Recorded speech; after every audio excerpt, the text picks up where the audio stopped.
Hello, my friends. Welcome to the Wicked Bitter channel. I'm Travis. Thank you for checking out this channel. And hey, if you're new to this channel and you love WWE, you love pro wrestling, subscribe to this channel. Right away, everybody right out of the gate, we all got to like this video. I mean, as soon as words come out of this mouth, you got to like the video because it helps this channel. It helps me. It helps make the videos reach people who are not subscribed to this channel. That way they could see it and they make, oh, I like wrestling. And they click this video and then they stay on this channel with us and we get more and more people to join. That's the way this thing works here on YouTube, I guess. So I've been told anyway. I want this to be the place where all wrestling fans come, all WWE fans. We're doing great things here. We've just gotten over 1,400 subscribers, so I thank you to everybody who has supported this channel from day one and who continuously support the channel, and all the new people who want to support the channel. I appreciate it. We love that. We love that here. There are some things that we love on this channel, and you're going to learn those things once you start staying here and checking out the videos. One thing we do love is when people come in and they stay a while. We love that. Right now, tonight, we're going to talk about Monday Night Raw, all the things that happened. Let's get into it. How good does Gunther look with that championship, by the way? I think Gunther looks tailor-made for that World Heavyweight Championship, man. I'm happy he won it. And I remember, I know later on in one of the promos that Priest cuts, he talks about how, the audience was mad that he lost, that he let them down, he disappointed. Nah, man, I like Priest, he's cool. But Gunther, that's my world champ, man. I love Gunther. I will say, I don't know if I really want a lengthy, 800 title day reign from Gunther. I don't know if I really want that. But I want him to have a nice title reign. But I also kind of do want Priest to get back in that title picture. I mean, I know a lot of people were kind of against Priest for a while there, not knowing if he's really cut it, made out to be a top contender in the main event scene. But I think he's proven himself. I think he's done a really good job. And I mean, and tonight especially, I'm not going to jump ahead here, but the crowd was hot for Damian Priest. You got Gunther cutting a promo, World Heavyweight champ, new champ in a suit, looks great. And then out of nowhere, here comes Randy Orton. And I was like, whoa, Randy Orton on Raw? Is this like a trade or something? But no, I think it's just because everybody was kind of in the same city. Everybody was all, coming off of SummerSlam. They asked maybe if Randy wanted to stay a while because later on we see Grayson Waller and Austin Theory, who are also from SmackDown. So, no, Randy Orton's here. He gets in the ring. He talks to, he cuts the promo with Gunther. He tells him, hey, you at King of the Ring, don't think I forgot. When you pinned me, my shoulder was up. And he said that, no excuses. That was the ref's call. It stands, all that kind of stuff.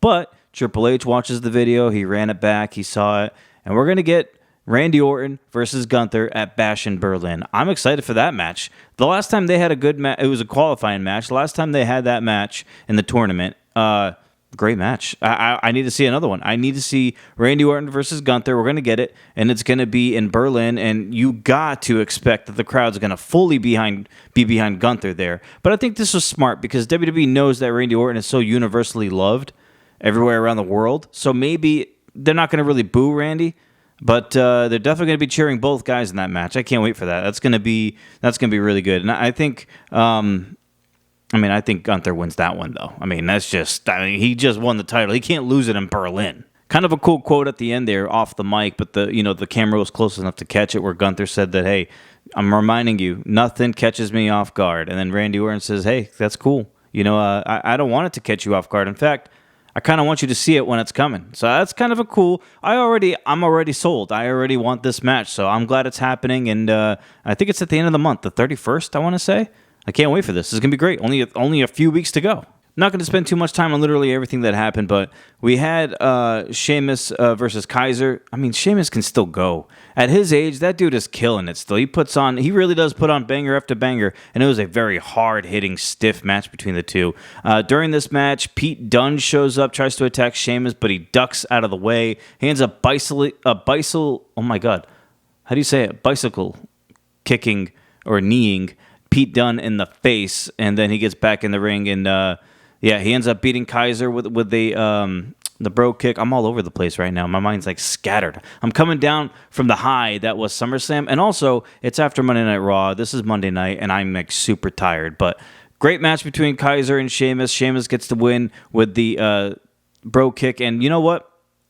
I don't know where they're going with all this. I actually thought Bronson Reed would be in this little mid-card feud thing here, but It might be just Sheamus, Pete Dunne, and Kaiser for now, which I'm completely okay with. You can throw an Ilya Dragunov in there if you want to, and this has got makings of being some amazing matches. We get a really, really, really cool vignette, little backstage package where it was like the Wyatt Six and the Bray Wyatt, Wyatt family package put together. Like the editing on that was beautiful. It was perfect. Yeah, I guess it was like, the Wyatts, I think it was 11 years ago, he said, Michael Cole said, that they debuted in Baltimore, so it's only fitting that the Wyatt Six have their actual debut match in Baltimore on Raw, so really cool. Yeah, that's going to be a good match later on. It's the main event, the Wyatt Six versus the newly named American Made. It's Chad Gable and the Creed brothers. I'm assuming Ivy Nile is in there too.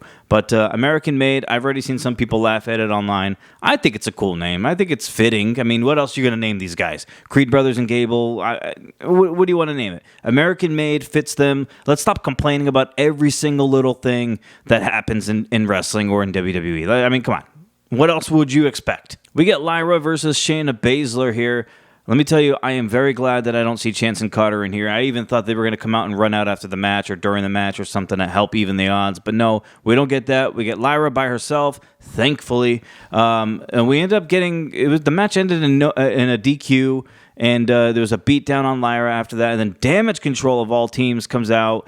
I don't think they necessarily made the save on Lyra, but they definitely have some beef with Sonya, Shayna, and Zoe, who have still not been named. Like, are we going to get a faction name for them? How is it American Made finally got put together, right, and made a team, and they came up with a name faster than Sonya, Zoe, and Shayna, and they've been together longer? I don't know. They need a name, though, because it's a mouthful to say all of their names. So, the Damage Control comes out, they attack or they fight off Zoe, Shayna, and Sonya, and they end up standing tall. And yeah, I mean, Damage Control, are they faces now, or are they like borderline? I don't really know. I want to say I'm leaning more towards faces, which if that's the case, them turning on Bayley really lasted like not long at all. So it's weird to have them be heels for just, and turn on Bayley for just like a few months and then just turn him face again. But hey, here we are. We get Damian Priest coming out to the ring. That pop for him was amazing. They loved him here. I think it's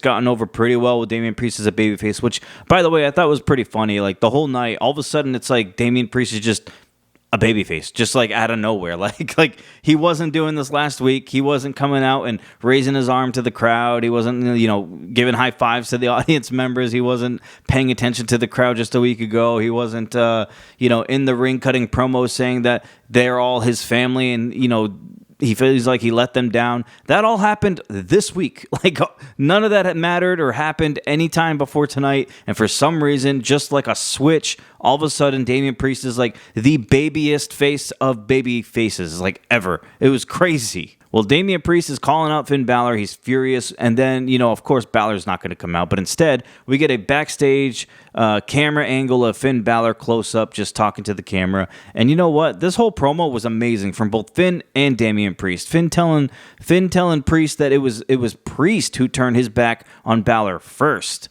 And that was kind of an interesting angle here. And he said that ever since Damian Priest became champion, it was kind of like Damian Priest became the leader when originally they agreed upon, like, everybody just watches each other's backs. There's no leader of Judgment Day. And then if it's kind of true, though, like, is it wrong to say that Finn Balor is kind of right about this? Like, he kind of is. He's kind of, like, justified in a way here. I love Priest, don't get me wrong.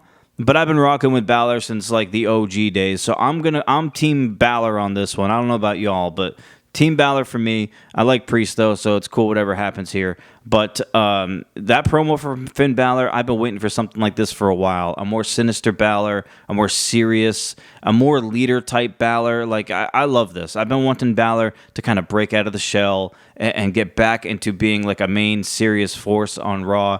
And it looks like that's going to happen. I really enjoy this promo. I can't wait for these two to get their hands on each other. Balor says that he's going to wait until Priest feels safe, until he feels comfortable, until he kind of forgets about Finn in general, and then that's when Finn's going to show up and stab Priest in the back over and over and over again. And then he says, except this time, it won't just be him.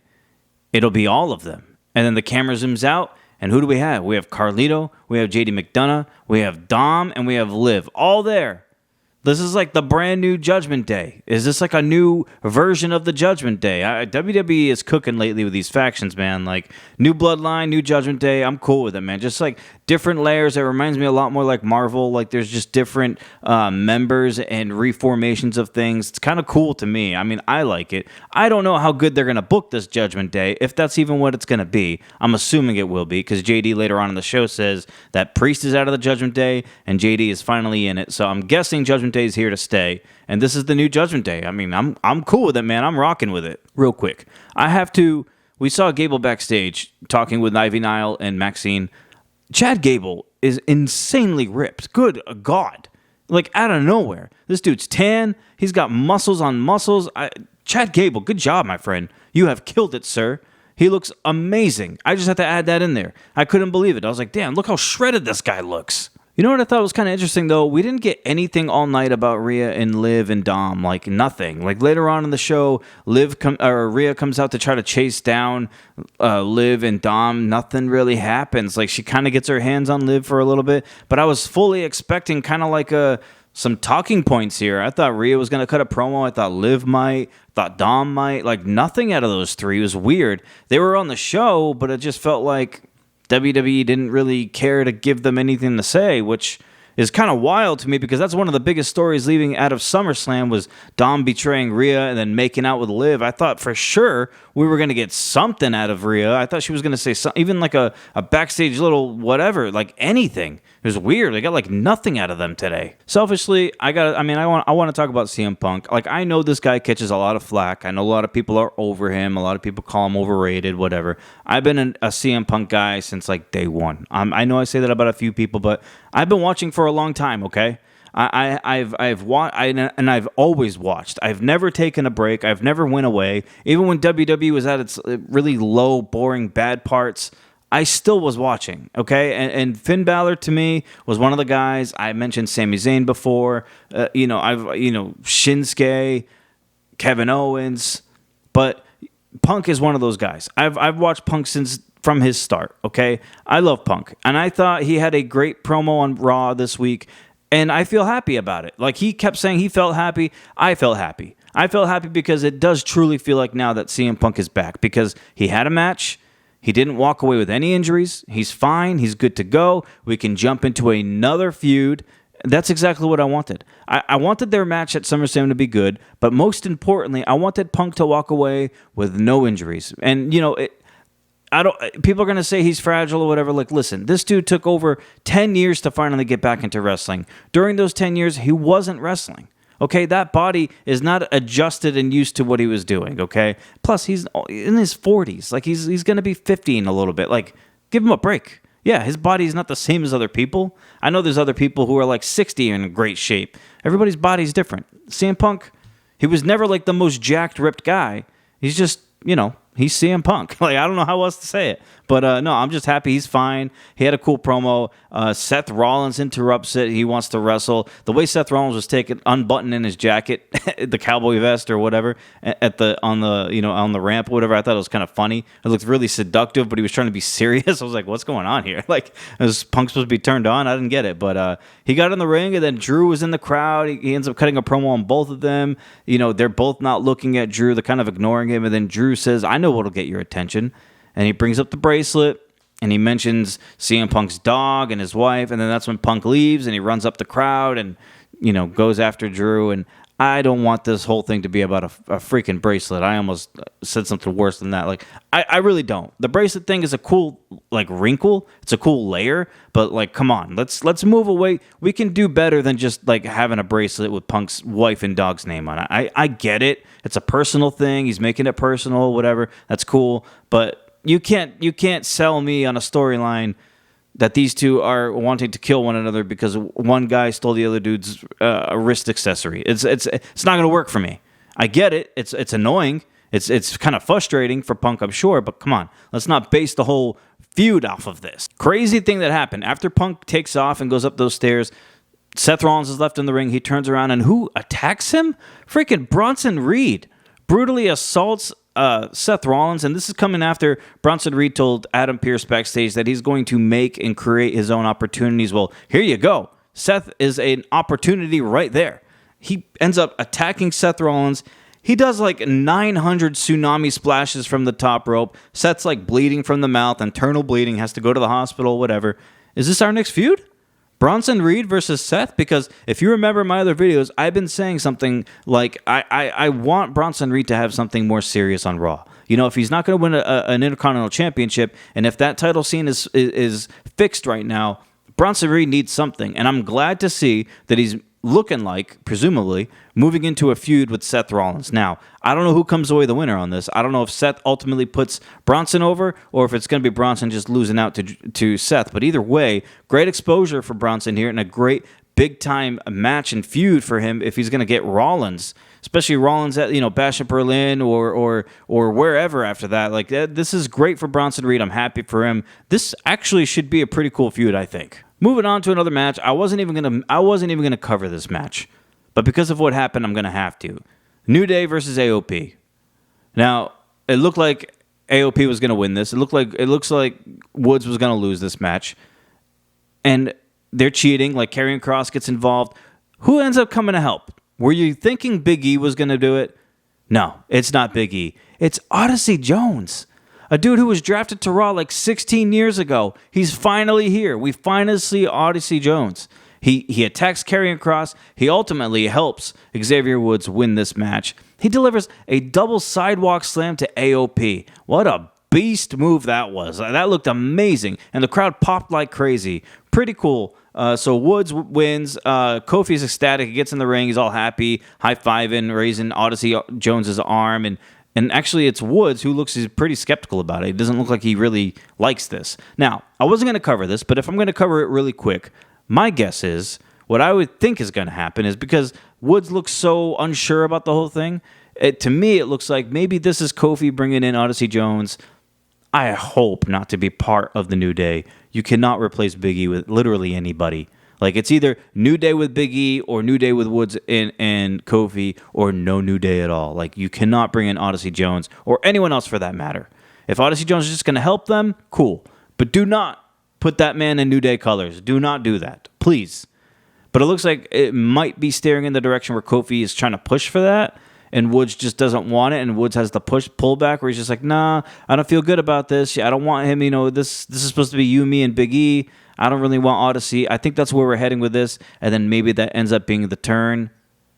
I'm here for it. All I'm asking, please, just do not put Odyssey Jones in the New Day gear. Please. How about that Breaker promo?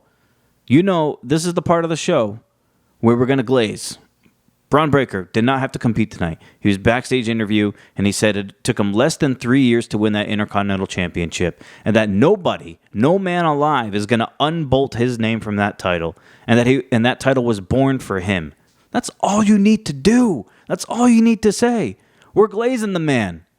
Braun Glazer. He's getting glazed, man. Like, Braun is amazing. I'm happy with this. I can't wait to see what else he does. He said he's going to hunt and go for everybody. Give me that. I'm here for that. That's amazing. I can't wait to see what his next feud is with. He's going to face Sami next week on Raw in a 2 out of 3 falls for the IC Championship. That should be a good match. Fully expect Braun Breaker to win it. Where he goes from there, who knows? But there's going to be a line of people ready for that title, and I want to see Braun Breaker knock them all down. We get Priest versus JD McDonough. It ends in a DQ when Balor gets involved, and the beatdown starts out with the Judgment Day beating up on Priest, who ends up fighting back, and then he gets down to just Priest and Balor. He ends up lifting Balor up, and Liv Morgan ends up saving Balor. Balor gets out of there. And then Dom attacks Priest, and it's a Priest getting attacked by Dom and Liv. And then Rhea Ripley's song hits, huge pop. Crowd went absolutely ballistic for her, which is why I can't believe she still didn't cut a promo or something. But she comes running down to help. They try to escape. She ends up catching Liv and throwing her against the turnbuckle post a few times. Looks like she's going to put her through the table when Dom pulls her, saves Liv. They run through the crowd to get out of there. And then in the ring, Rhea Ripley delivers one of the most hellacious headbutts I've ever seen delivered to JD McDonough, and then Priest gives him a South of Heaven where he shot him up like 18 feet in the air down for the South of Heaven, and then Priest and Rhea hug at the end, and they're all getting the biggest pops of the night, and they deserve it. And automatically, just like that, in one night, Priest and Rhea are your biggest baby faces on Raw, and maybe even in the whole company at this point, other than Roman Reigns and Cody Rhodes. Like, absolute admiration for these two.